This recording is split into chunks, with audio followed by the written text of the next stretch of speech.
I want to teach you how to reset the tension back to the factory standard for your check spring. Now, this is your check spring. We have 3 devices here on the front of the machine that affect your tension.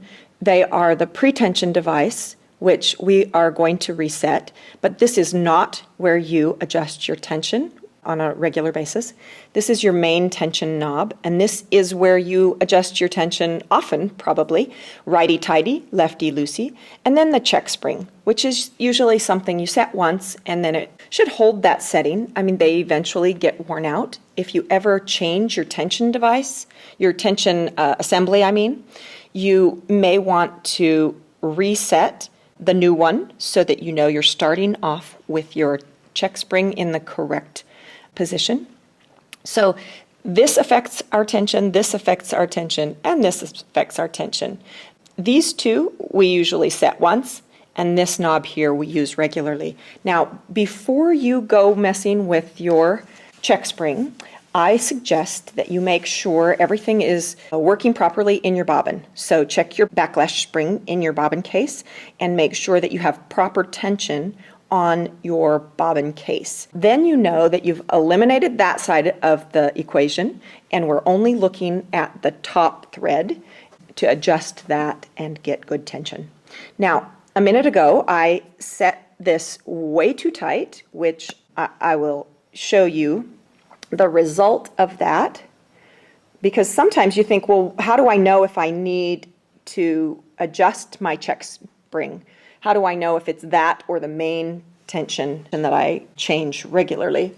And here is a good indication that it is too tight. So when it's too tight, you can see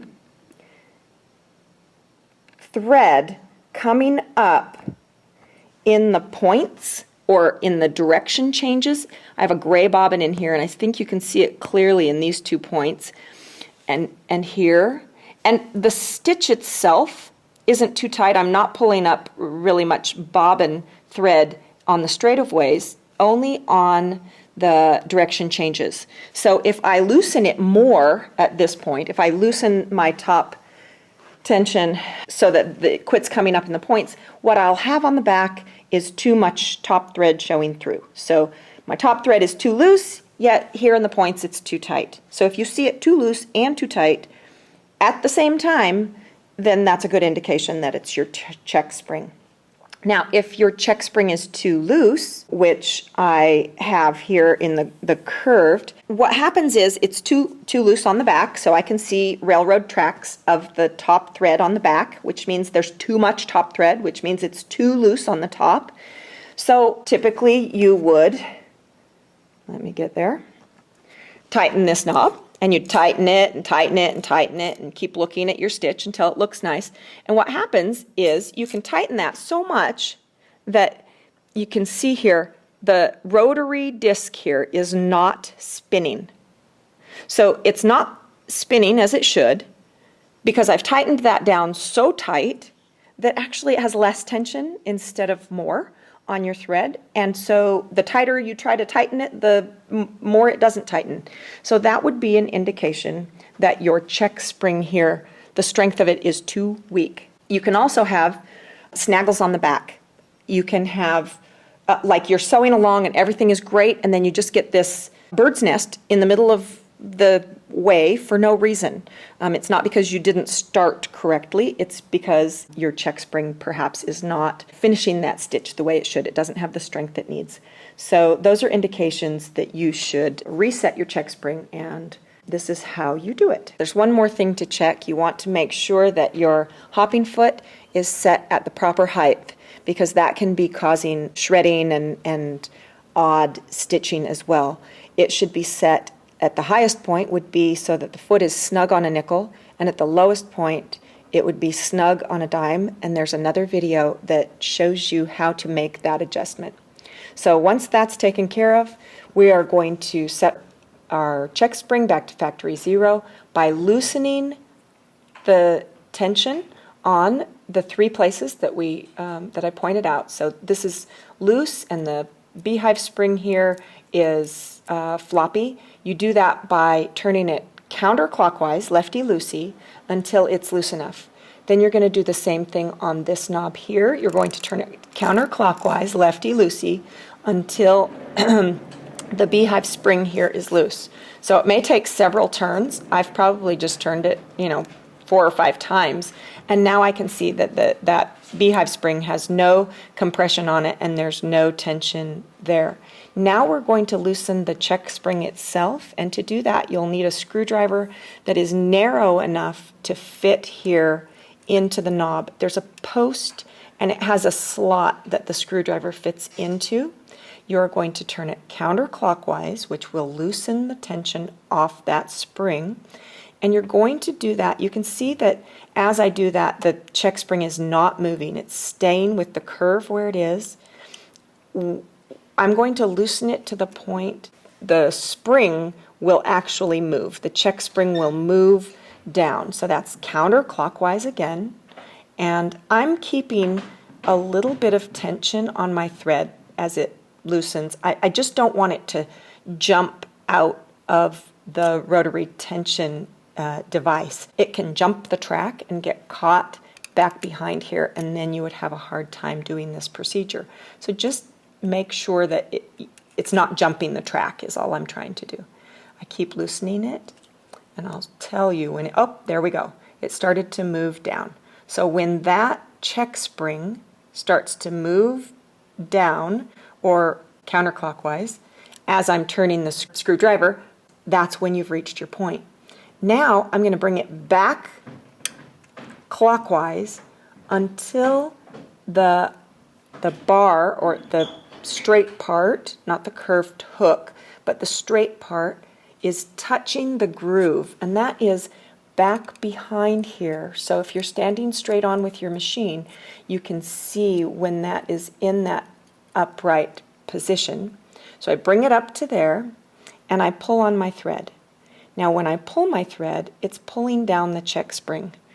I want to add enough tension to the check spring until it does not pull down like that. So I'm going to turn it clockwise until when I pull, it is not pulling down. And I'm doing that in small increments until I can see that I'm at that point. Now I can see I'm almost, oh, there we go. I could tell I was almost there. So as I'm pulling this, it's wiggling the check spring. I might loosen it, tighten it just a teeny bit more. All right, so I'm now to the point where I can pull my thread through and the check spring does not get pulled down.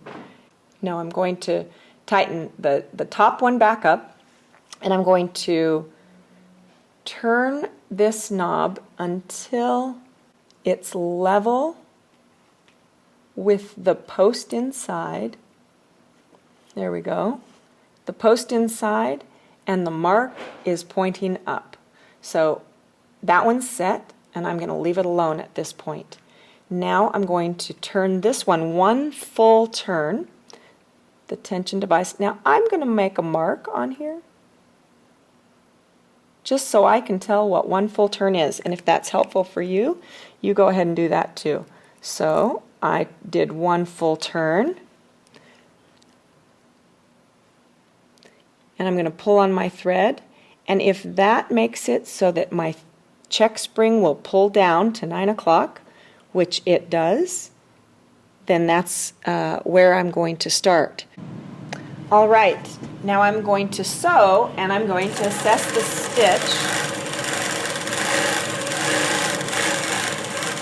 And I'm going to sew for a little bit so I get a good assessment of what I'm seeing. And I'm going to sew a little bit in every direction. And now I'm going to ask myself, is this a good stitch?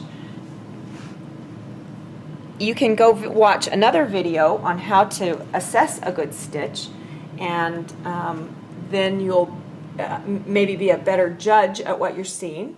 Now I think that I need to add a little bit more tension to the top, and so what I'm going to do here is turn this knob again by 5 minutes on a clock.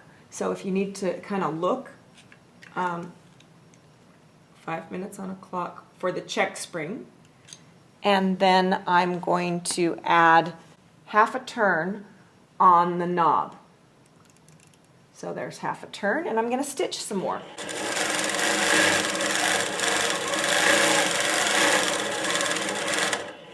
And I think I need a little bit more, so I'm going to do that exact same process again.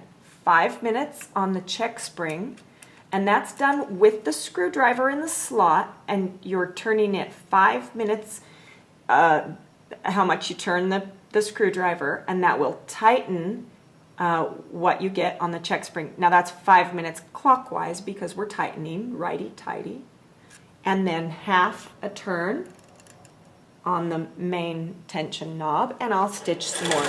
It's not unusual to have to do this a few times. I'm going to do it another time. 5 minutes and half a turn.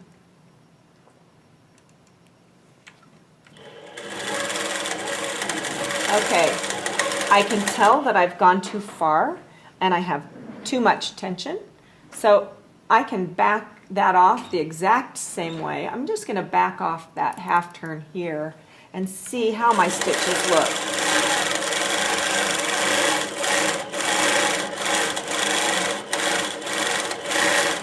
And I feel like, as I showed in the beginning of the video, it's coming up in just my points. So I over tightened, and I'm going to turn it back that last 5 minutes. It's easy to see when you've over tightened, and so it's not difficult to undo my last step. And so at this point, I'm quite happy with my tension, a little bit less on that knob there, and I think I've got a beautiful stitch going on. This should eliminate any of the snaggles that you might have on the back side and any over tension on the top side, and you'll have great tension from here forward.